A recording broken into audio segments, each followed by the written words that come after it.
E o Alex, ele, na realidade, ele falou ontem à tarde comigo se eu poderia trazer a palavra hoje, mas Jesus já tinha falado comigo há muitos dias atrás que eu ia falar hoje. Amém. Aí eu dei uma olhadinha assim para ele, tipo, você veio me falar quase agora, né? Mas sabendo que o Senhor já tinha ministrado a minha alma, o meu coração para estar aqui, porque é muito bom falar do amor.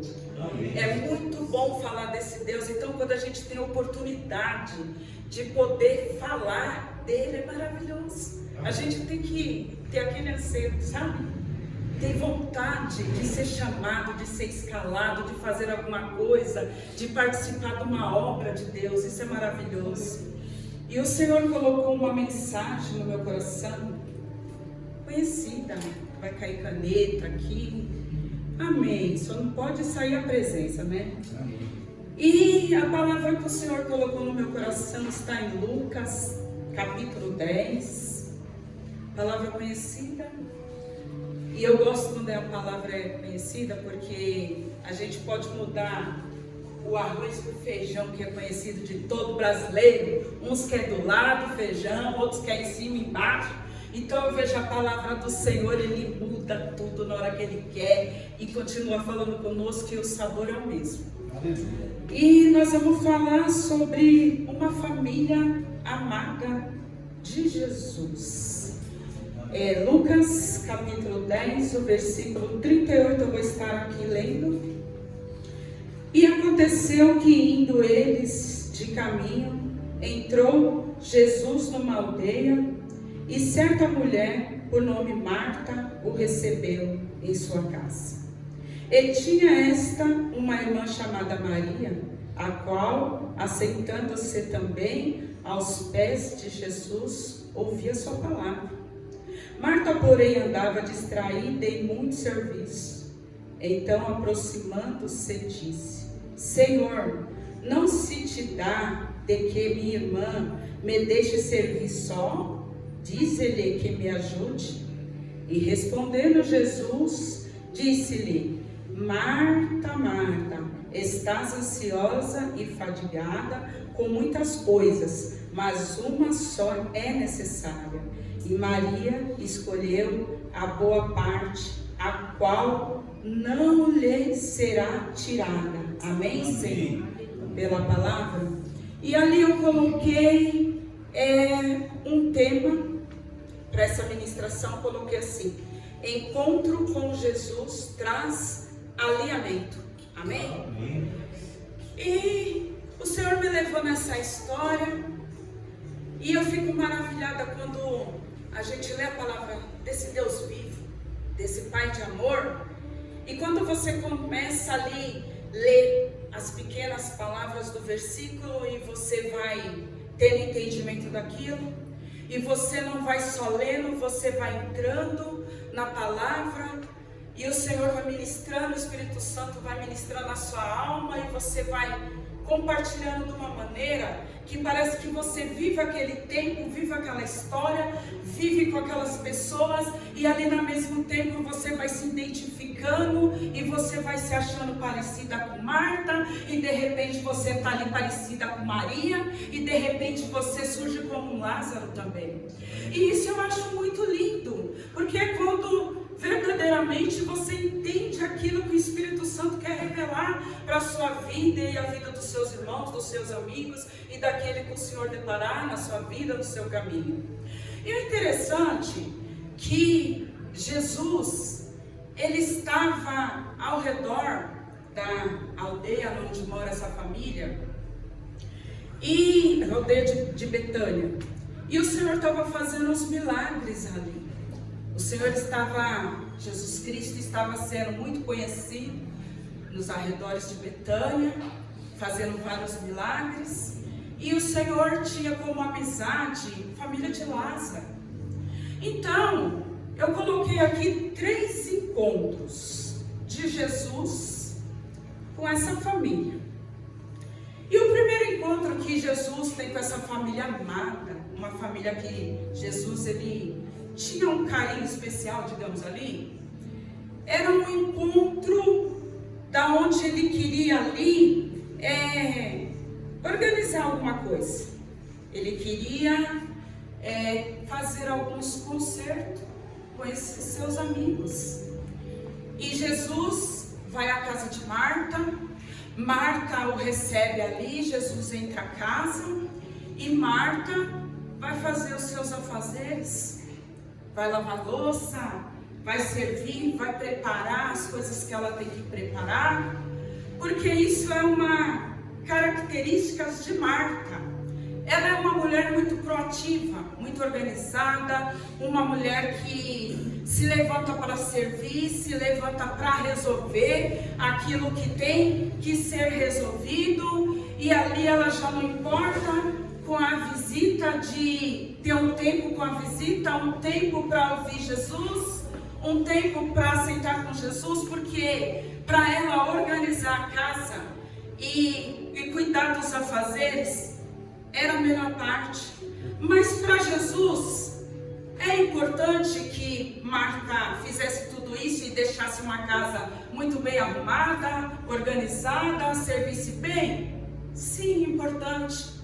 Mas não era relevante para Jesus naquele momento. Porque quando Jesus vai à casa, a gente precisa ter tempo com Jesus. Aleluia. E Maria era o oposto dessa irmã. Ela preferiu a melhor parte, a palavra vai dizer. Ela preferiu ficar nos pés de Jesus e ouvir que o mestre tinha a dizer para ela. Mas eu vou falar algo para vocês, irmão. Ser como Maria também traz dificuldade. Também é difícil para essa mulher esse comportamento. Porque muitos vai dizer que não é necessário.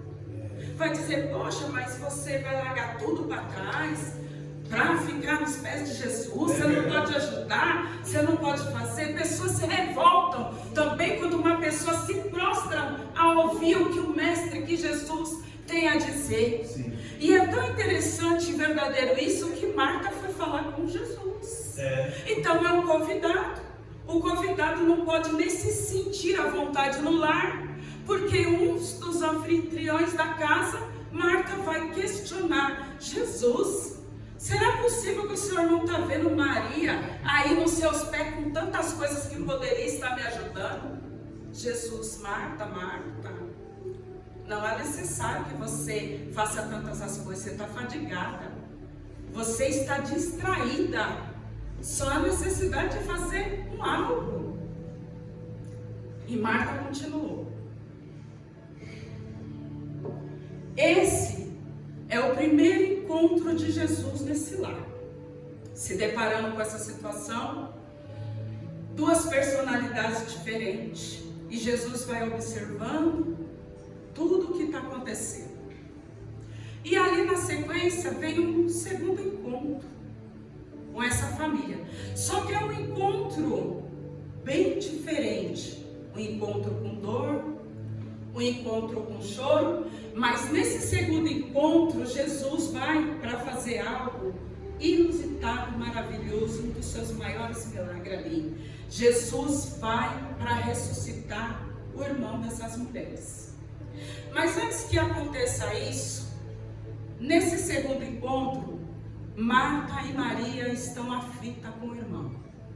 Ele cai com uma enfermidade, fica doente, essa enfermidade não sai, essa enfermidade vem piorando, e no que vem piorando, as irmãs mandam que fale com Jesus. Fale para Jesus o estado de lá do seu amigo, para que ele venha, para que essa enfermidade vá embora. Elas sabiam que Jesus fazia milagre, só que Jesus não compareceu. Jesus permitiu que essa doença instalasse, que essa enfermidade continuasse. Lázaro morre, é sepultado. E aí o que acontece? Marta fica sabendo que Jesus está próximo à aldeia de Betânia. Aí aquela Marta, que tinha um comportamento de deixar tudo organizado dentro de casa, mudou o comportamento. Ela sai da casa, vai ter um encontro em lágrimas com Jesus, falar sobre o acontecimento do seu irmão. que tinha falecido. E o comportamento da outra também se modificou, porque Maria ficou na casa recebendo aqueles que talvez estavam vindo do velório, organizando a casa. Já tinha uma mudança ali naquele ambiente. E ali Marta, quando se depara com Jesus, fala a respeito do seu irmão.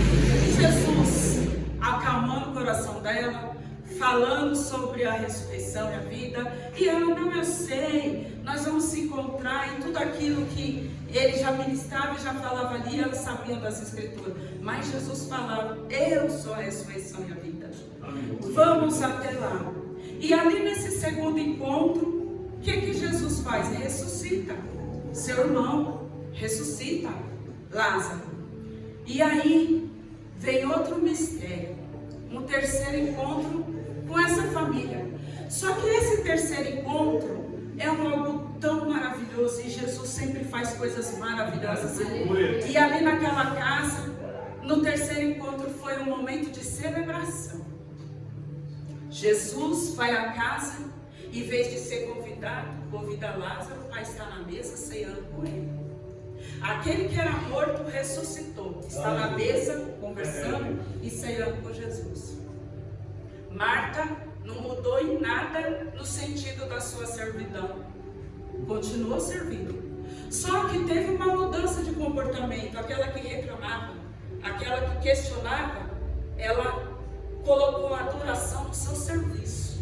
Ela começou a servir Jesus, seu irmão, e aquele povo com amor e com alegria. Aleluia.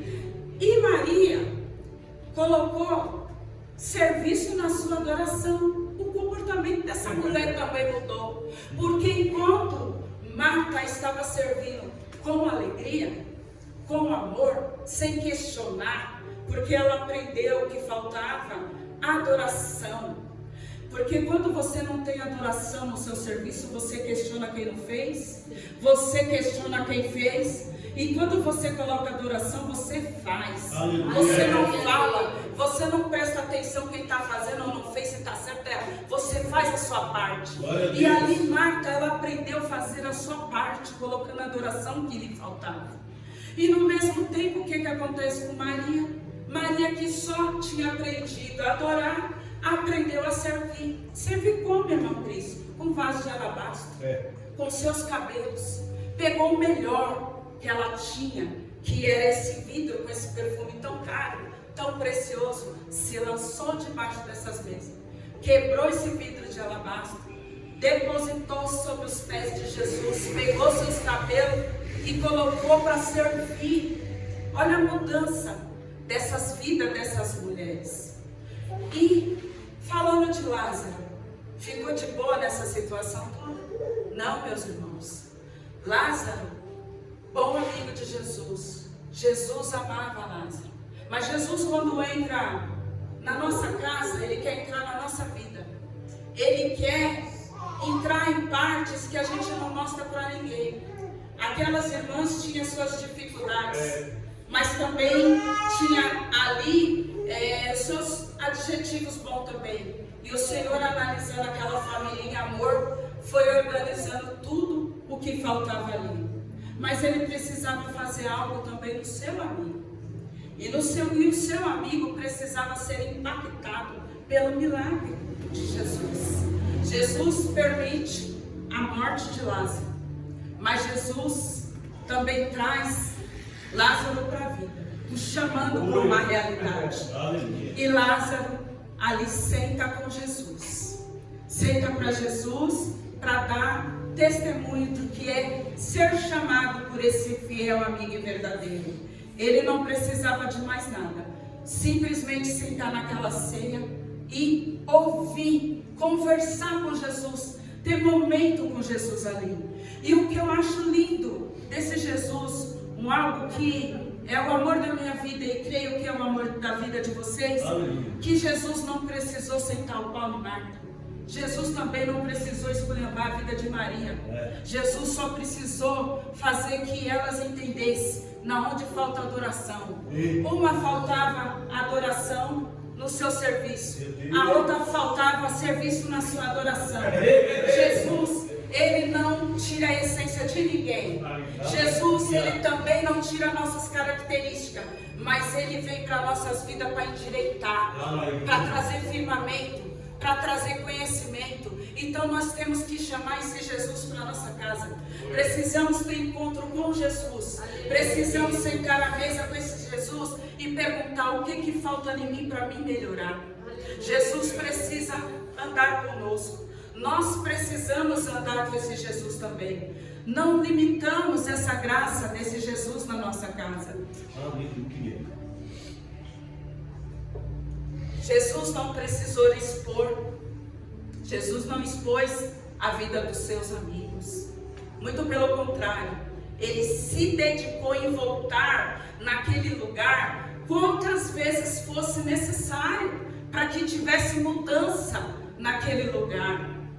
Querer mudança de Jesus não é algo tão simples para nós, cheio de falhas. Muitas vezes aquela mulher, Marta, estava fazendo tudo certo para ela. Sabe aquela coisa que a gente pensa que está fazendo tudo certo para Jesus, mas está faltando muita coisa para agradar Jesus? Mas ela precisava o quê? Ser tocada também pelo Espírito Santo. E ele fez isso na vida dela. Marta aprende com Maria a adoração. Maria aprende com Marta a servidão. O engraçado é que Marta saiu da própria casa, um lugar que talvez ela não queria nem deixar na mão da irmã para cuidar dos afazeres, porque era algo que ela gostava e já tinha o hábito de fazer, mas ela precisava romper aquilo ali, ela precisava sair para fora. E muitas vezes, ali naquele momento que ela esperava que o milagre da vida do seu irmão seria ali sobre somente a enfermidade, e ela viu que Jesus não se antecipou para que aquilo acontecesse, ela foi ao caminho de Jesus. Mas é engraçado que quando ela caminha nesse encontro com Jesus, ela questiona, mas ela fala: eu sei que o Senhor é isso, eu sei que o Senhor o faz, vamos esperar esse tempo. Mas Jesus fala: você ainda precisa entender algo da minha parte. Eu sou a vida, eu dou a vida, eu vou ressuscitar seu irmão. Se Jesus tivesse ido naquela casa antes da morte de Lázaro, antes desses 4 dias ele está morto, não seria um milagre de ressurreição, seria simplesmente um milagre de uma enfermidade. E qual o impacto que ia ter na vida desse homem? Não ia ter um impacto tão grande. Talvez um choque maior na vida desse irmão Lázaro seria ele morrer naquele momento para poder ele viver um mundo espiritual ali com Jesus. Ele precisava ter uma profundidade com esse irmão, com esse amigo. Talvez Lázaro não compreendia quem era realmente Jesus. Talvez até para ele poderia ser até um profeta mesmo, que nem muitos lá falavam. Sabia que Jesus tinha um bom caráter, que Jesus fazia vários milagres. Jesus estava concentradíssimo naquela região, naquele lugar. Talvez esse Lázaro, amigo, gostava de caminhar assim com Jesus e saber como um amigo estava sendo relevante ali naqueles bairros, naquele lugar. Mas Jesus não aceitava só isso desse irmão, desse amigo. Jesus queria muito mais. Jesus queria uma profundidade de amor. Jesus queria se revelar de uma tal forma para esse irmão, para esse amigo, que Jesus tomou a decisão: deixa ir até a morte, deixa ele entrar no sepulcro, porque quando eu chamar ele para uma realidade de vida, ele vai compreender realmente quem eu sou, que Jesus que é o amigo dele, que Jesus que é o transformador desse lar e dessa casa. Então que nas nossas vidas não seja diferente, que se nós temos um comportamento como Marta, não paramos com nada, colocamos várias prioridades no lugar da visitação desse Deus, que a gente seja freado também por esse Deus, para que a gente possa compreender que precisamos fazer uma adoração, que precisamos ter uma plenitude com esse Deus, que não é ser relaxado, deixar um trabalho, deixar as coisas que nós nessa terra precisamos fazer, mas tem momento para tudo. Tem momento que Jesus quer entrar na casa e ficar na casa, ser bem servido, ser adorado, ser louvado, porque Jesus ele quer trazer transformação. E a mesma coisa também, a gente não tem que somos espiritual, e ai que diga que eu gosto muito, mas também não temos que ficar todo momento só orando, louvando, intercedendo e não ceder a obra, porque a obra é do Senhor, mas precisa que nós também contribuímos com algo. Ali aquela mulher, ela contribuiu com algo precioso, e nós, com que estamos contribuindo? Será que nós só estamos orando, pedindo? Veio na minha casa, visitar meu lar, visitar meus amigos. E a sua porção que você pode entregar? Qual é o serviço que está faltando na sua adoração? Nós precisamos fazer uma entrega completa para esse Deus, porque esse Deus, quando entra na minha vida e na sua, Ele é um Deus completo. Ele é um Deus de obras completas. Ele é um Deus que faz. Ele é um Deus que ressuscita. Ele é um Deus que organiza os seus encontros. Como é o encontro que nós estamos tendo com esse Deus? Será que vai ter que ser em meias lágrimas? Para que a gente compreenda, para que a gente entenda de verdade quem é esse ser? Quem é o Deus de nossa vida? E eu acho assim muito interessante. Segunda-feira eu tive um comportamento muito parecido com o Marco. E não foi nas questões de casa, e não foi dentro do meu lar. Foi um dia de eu fazer meus exames. Eu faço os exames uma vez no ano BCC, e é vários, e todo lugar, departamento, é senha, é ficha, é muitas mulheres, é muitas pessoas, e eu tinha uma escala feita pelos homens daquele lugar, do hospital. Primeiro era para retirar o remédio que eu pego todo mês, na sequência uma mamografia, ultrassom, e no último a limpeza de catéter. E quando eu chego ali para retirar esses remédios, estava muitas mulheres, tinha muita. Aí eu conversei com a moça, eu tenho outros exames, ela vai para lá, faz seus exames, depois a senhora vem para cá e pega a sua caixinha de remédio. Quando eu chego no outro departamento, lotado de mulher, mais de 15 para fazer a senha, e eu agoniada igual o Marco, porque eu queria resolver o primeiro, porque estava o primeiro, e aí não me chamava, e 15 mulheres na minha frente me chamaram para fazer essa senha. O que eu pensei? Se tinha uns 15 na minha frente, vai me demorar para me chamar para fazer o exame, então eu vou beber água, vou no banheiro e vou buscar o remédio. Olha só, cabeça de Marco, querendo organizar tudo, que nada saia do controle. E ali eu bebi água, fui no banheiro e estou voltando com a mente para o outro setor, que fora do hospital, em outra área, para pegar a caixa do remédio, gente. E quando eu estou se virando para lá, eu ouvi uma voz assim: volta para fazer seu exame. E foi uma voz muito clara. Eu falei: meu Deus do céu. Quando eu volto nesse departamento, a mulher está com a ficha, minha ficha na mão. Maria Cristina Ribeiro de Oliveira, vamos fazer. Então, olha só como nós fazemos com a nossa vida. Não esperamos nada. Era relevante para mim voltar lá, sendo que a mulher falou: a hora que acabar tudo, a senhora vem e pega. Mas é querer fazer tudo no mesmo tempo, a ansiedade não deixa a gente respirar, não deixa a gente viver momentos preciosos. Ali já estava tudo pronto para mim fazer, e graças a Deus o Senhor falou: volta para lá. E eu falei: Deus está mandando eu voltar para lá. E na hora eu sabia e voltei, e era a minha vez. É simples isso que eu estou falando, talvez é uma besteira para muito, mas eu vou falar: obediência é tudo. Aleluia. Tem coisas que não são relevantes para o Senhor na nossa vida. O Senhor é um Deus que faz. O Senhor é um Deus que Ele projeta bênçãos, nos abençoa, Ele nos visita, mas Ele quer a nossa alma. Ele quer viver com o nosso espírito. Ele quer falar dentro do nosso coração, do nosso eu. Ele quer que a gente tenha profundidade. Nem que se Ele nos leva para um sepulcro, feche esse sepulcro para chamar do lado de fora, para que a gente escuta a sua voz e obedeça e saia desse lugar. Essa é a palavra que o Senhor me deu. Que vocês saiam daqui com desejo de encontros com Jesus, mas que sejam encontros transformadores de alma, que saiam daqui visitados pelo Espírito Santo, porque eu creio nesse Deus que fala e faz, e deseja ceiar conosco, celebrar nossas vitórias, assim como Ele celebrou naquela casa. Amém, meus irmãos? Muito obrigada.